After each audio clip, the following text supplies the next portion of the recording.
పశ్చిదార్స్కి స్వాగతం. మన ఆలోచనల్లో భాగంగా ఒక విషయాన్ని చూద్దాం. ఇంద్రియ భోగానికి చాలా ఇష్టపడతాం. అది అందరికీ సహజ గుణం అనుకుంటాం. అయితే వాటి చేత చేసే కర్మ పనుల చేత సంతోషం పొందుతున్నాం అనుకుంటాం. అయితే నిజమైన జ్ఞానం సుఖాలు లభిస్తాయా లభించవా అనేది ఆలోచిద్దాం. దీని భావన మనం రైతుతో పోల్చుకోవచ్చు.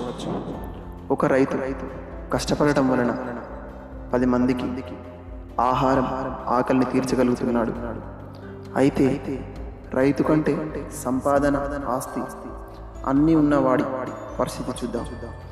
వాడికి తినే తిండి విలువ తెలియక దుర్వినియోగం చేస్తాడు. మళ్ళీ రకరకాల రుచులు అనే భ్రమలో అధికంగా తిని వాడి శరీరంని, ఆలోచనల్ని, ఆరోగ్యంని కోల్పోతాడు.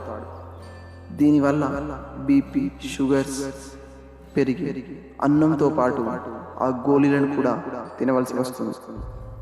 నిజమైన ప్రశాంతత మరియు సుఖాలను కూడా పొందలేకపోవచ్చు. కొన్ని రోజులకి నడవలేకపోవచ్చు, కూర్చోలేడు.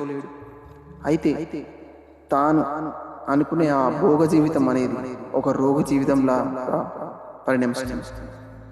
అదే అన్నంని పండించిన రైతు ప్రొద్దున నుండి సూర్యుడి అస్తమయం వరకు అలసిన తన వెన్నెముకను వాల్చకుండా సూర్యుడి ద్వారా శరీరంకి కావలసిన అన్ని పోషకాలను పొందుతాడు. రాత్రికి కడుపు నిండా తిని ఆ వెన్నెల వెలుగులో వెన్నెముకను వాల్చి చీకటి యొక్క అందాన్ని ఆస్వాదిస్తూ సుఖాన్ని పొందుతాడు. తిరిగి మళ్ళీ సూర్యోదయం వరకు తేజోవంతంగా లేస్తాడు.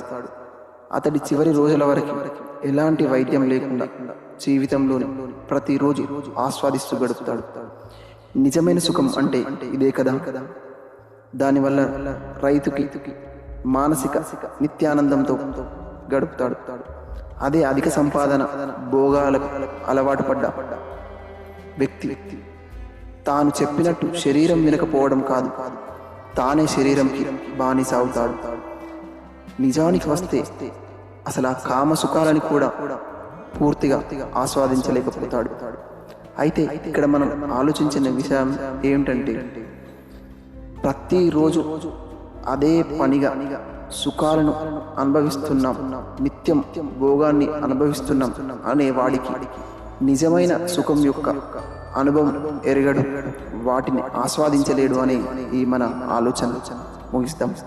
మళ్ళీ కలుద్దాం మన ఆలోచనల గమనంలో. ఓం శివోహం.